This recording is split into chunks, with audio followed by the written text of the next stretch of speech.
No meu último vídeo, vocês puderam ver a coleção de York Correia, um dos grandes colecionadores de techs do Brasil, e perceberam a quantidade de itens e como tudo aquilo se avoluma, cria espaço e deve dar um trabalho imenso. Muito bem, neste vídeo eu vou procurar falar sobre colecionadores de gibis. Afinal, que tipo de colecionadores nós somos? O conceito de colecionar na sua íntegra é o seguinte: guardar, organizar, selecionar, trocar e expor itens por categorias em função de interesses pessoais. Este é o conceito de colecionismo. Como eu já havia falado em outros vídeos, colecionar tem um papel histórico de preservação de itens da nossa história que podem ser consultados para se recriar eventos passados, entender a cultura daquele momento, os interesses, elementos da economia, dos gostos, da vestimenta, dos hábitos, enfim. Colecionar é contar história. Eu não posso deixar de mencionar que colecionar também traz algumas vantagens de nível social. As vantagens que o colecionismo traz é senso de classificação e organização, interação e sociabilização através dos contatos com outros colecionadores, desenvolvimento do poder de negociação através da compra, troca e venda de produtos, e um aumento do repertório cultural através do próprio conhecimento da história daqueles itens ou de tudo que emana dele. Então, observe que colecionar só traz vantagens. Ante tudo isso, nós devemos nos perguntar: que tipo de colecionadores nós somos? Obviamente, sendo este um canal de colecionismo de revistas techs, sim, nós somos bastante específicos. Eu não posso deixar de abrir o leque para todas as coleções de gibis. Como a prática de colecionar gibis define o colecionador? Porque sim, há algumas diferenças. Em primeiro lugar, nós precisamos perceber que o colecionismo de qualquer nível ele vai estar vinculado a 3 elementos primordiais. São eles que definem o tipo de colecionador que você é. É o bojo cultural intelectual do colecionador. Ele vai definir o gosto e o raio de ação do seu objeto de desejo a ser colecionado. O poder econômico, que vai permiti-lo ter mais e mais raros itens para a sua coleção, e o espaço disponível, que em grande parte das vezes está atrelado ao poder aquisitivo, porque é óbvio que se alguém tem um grande poder aquisitivo, ele também vai ter oportunidade para criar grandes espaços de colecionismo.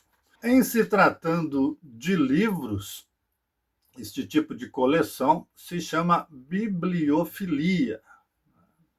Então, todo colecionador de livros, ele é um bibliófilo, que, como vocês podem ver aqui no cenário dos meus vídeos, já prova o tipo de colecionador que eu sou.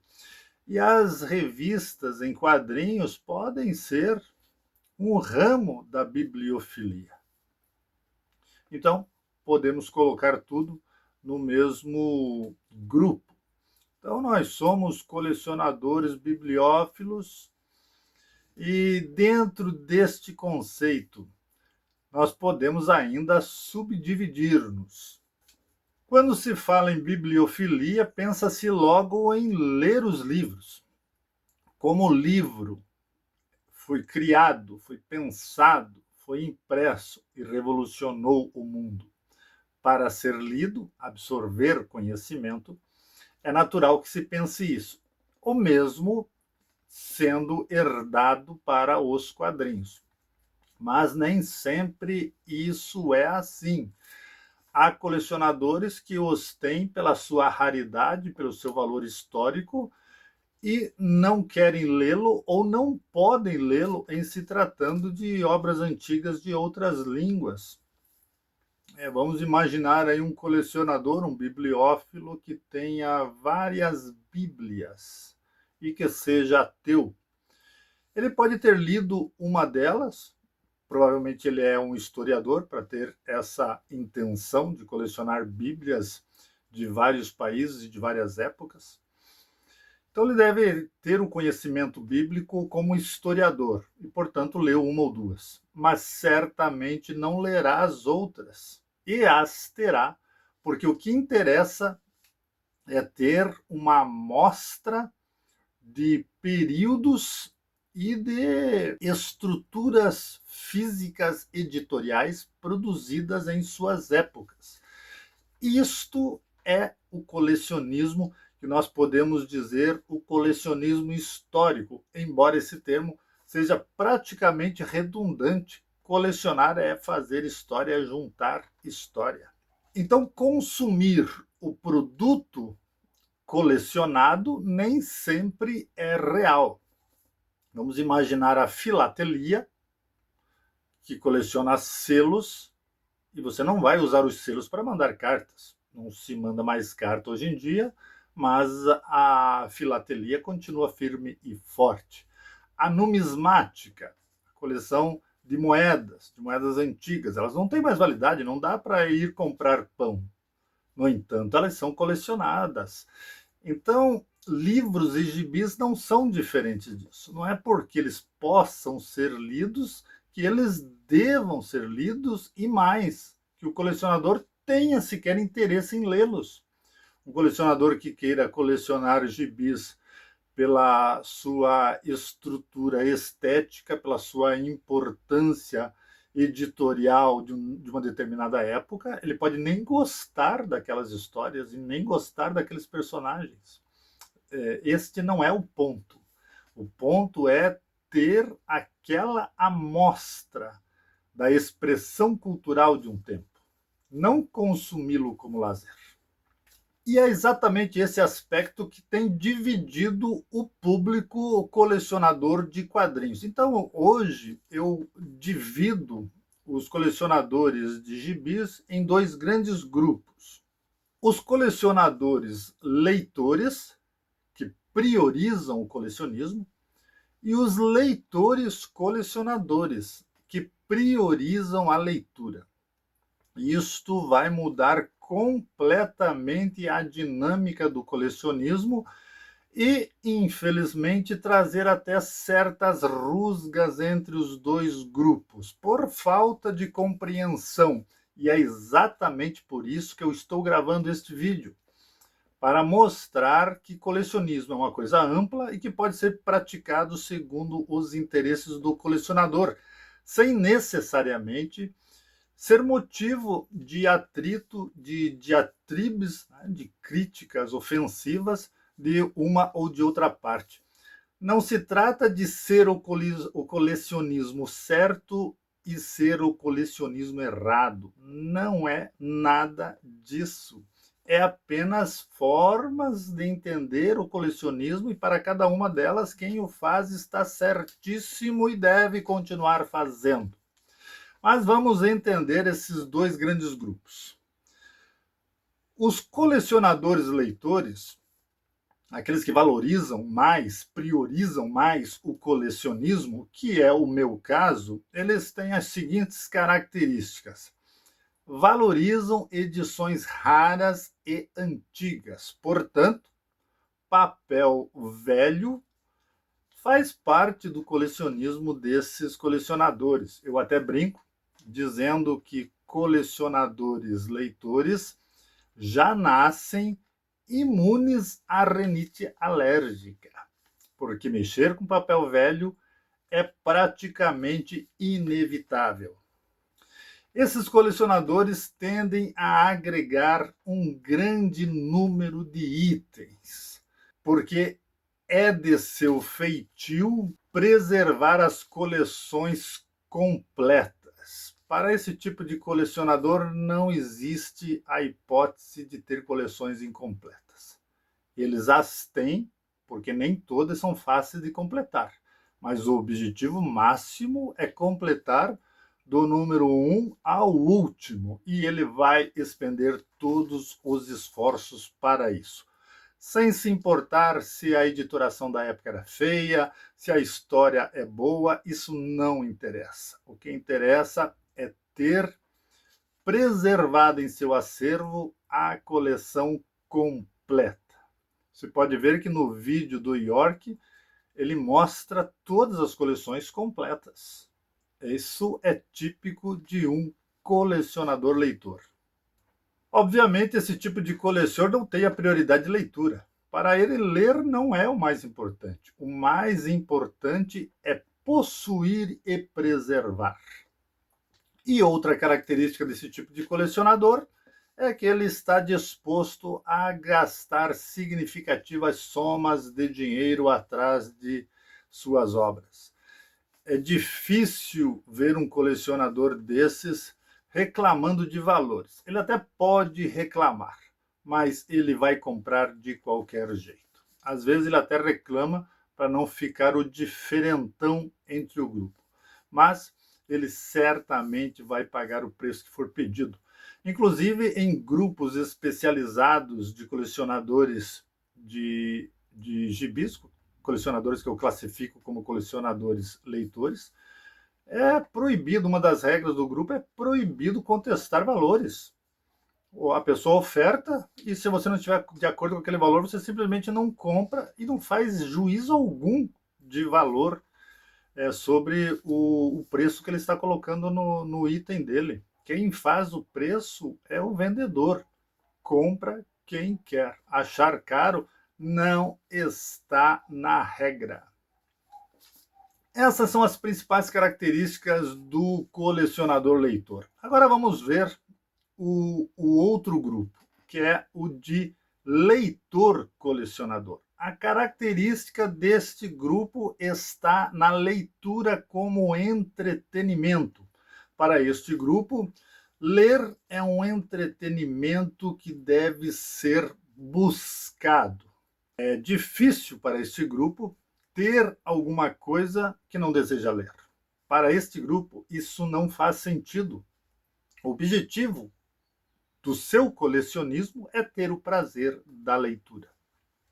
As coleções deste tipo de colecionador são coleções que não se preocupam em ser fechadas na sua série, embora alguns até o façam, especialmente em coleções novas ou coleções mais antigas de republicações.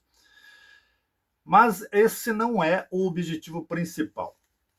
Eles têm em suas coleções itens variados, itens salteados, e estão muito felizes com isso. O que eles guardam é porque eles gostaram muito do que leram e até pretendem reler no futuro.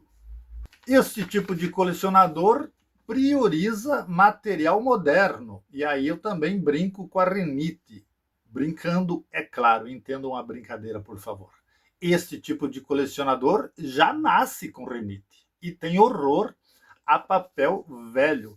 Então, para esse tipo de colecionador, só interessa edições modernas, de preferência em papel offset ou papel couché, muito bem editoriadas, porque este tipo de colecionador valoriza o belo, a estética e a boa produção. Obras luxuosas, as chamadas obras de capa dura, são os itens mais apreciados.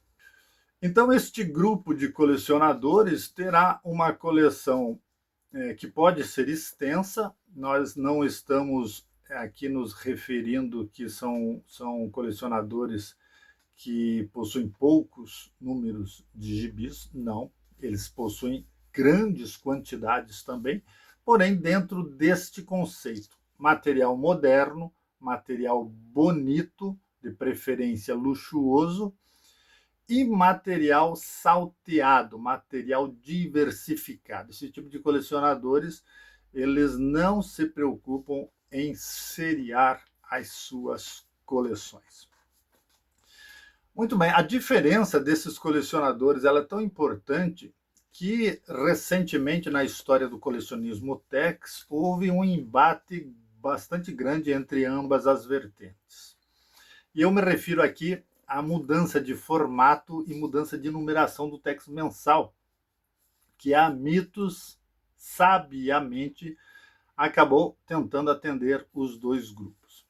Ora, para o colecionador leitor, não faria o menor sentido zerar a numeração. E até a mudança de formato era questionada por conta de padronizações editoriais. Mas esse não vai ser o tópico deste vídeo. Até porque muitos colecionadores, leitores, como eu, apreciaram a mudança de formato. Mas a numeração não. Porque esses colecionadores fazem questão de ter tudo seriado. Então, grande parte deles possuía uma coleção mensal fechada. Era o meu caso. Como assim voltar ao número 1? Interromper uma coleção que eu tenho orgulho de ter mais de 600 números e do nada voltar ao número 1? Não faria sentido e seria extremamente ofensivo. Agora observe, para os leitores colecionadores, sem compromisso com essa coleção no seu aspecto seriado, poucos, e talvez nenhum, ouso dizer, tinham a sua coleção completa. Para eles, era muito mais vantagem zerar a coleção e começar novamente do número 1, porque seria uma série vantajosa para eles que gostam de material moderno e, portanto, poderiam ter uma série, uma continuidade da série com material de ótima qualidade. Então, eles, sem vínculo com a coleção mensal, não tiveram o menor apego em sugerir o zeramento da coleção. E isso gerou um confronto. Geralmente um confronto entre jovens e antigos, porque outra característica do colecionador leitor é ser velho, como eu. E a característica do leitor colecionador é ser jovem. Acho até que é uma característica destas novas gerações. E repito, não estou criticando e não estou classificando nada como certo e errado. Estou apenas citando a evidência do rumo do colecionismo de gibis. Então, por exemplo, o leitor colecionador, ele até pode pegar material antigo, se for republicado. É o caso clássico do ônibus. Leitor colecionador não tem apego à Tex Coleção, não tem apego à Tex Edição Histórica, formatinho, papel jornal. Agora, se aquilo pode ser disponibilizado em um formato luxuoso, capa dura, e ainda do polêmico, mas super desejado ônibus, é claro que eles vão pegar. Quando eles leem a história, eles dizem: essa história é datada, é ruim de ler, eu não gosto do estilo, tem muitos recordatórios. E é estranho. Para o colecionador leitor, isso não tem a menor importância. Se a história é datada, e esse termo é um termo praticamente usado somente por leitores colecionadores, se a história é datada, o que significa dizer que a história é antiga e escrita num estilo antiquado, é isso que quer dizer datada,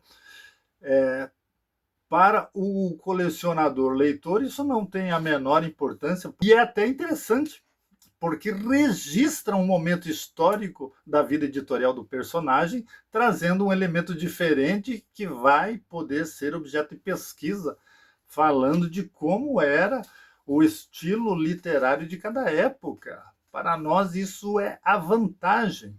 Para leitores colecionadores, isso é a desvantagem. Observe que há uma diferença significativa.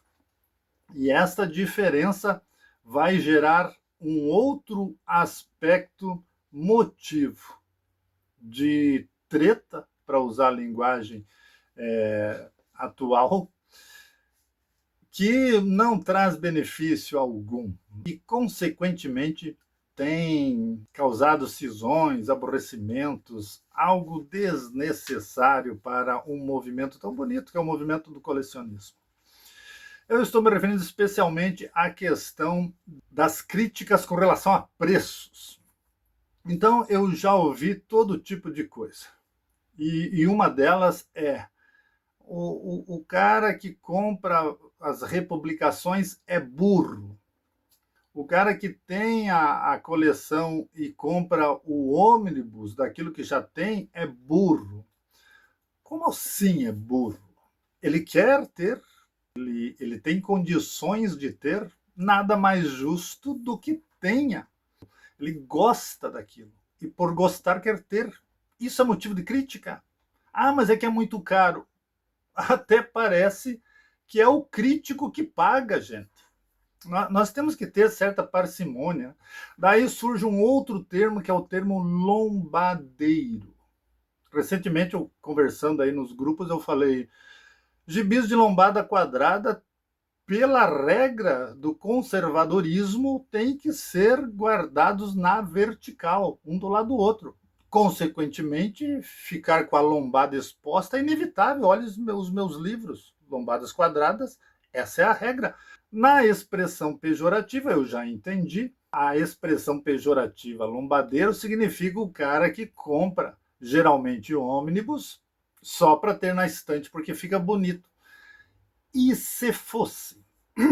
Qual o problema?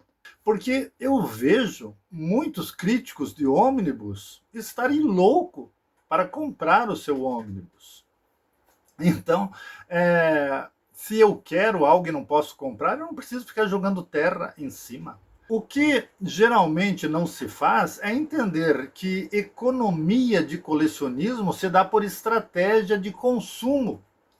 Por exemplo, vocês sabem que eu só coleciono Tex. Isso me dá uma margem econômica para poder ter tudo que eu quero de Tex. Se eu fizesse DC, Marvel, Disney, Bonelli, é lógico que eu teria que diluir todo esse poder aquisitivo voltado para o Tex, eu teria que diluir nesses outros universos. E aí a minha vida ficaria difícil. Daí fica aquela corrida atrás de promoção, atrás de desconto, que eu acho que tem que ter, né? Porque isso também é uma estratégia de compra, é lógico, isso é totalmente válido, só que fica uma gritaria, e a essa gritaria se associa as críticas às editoras.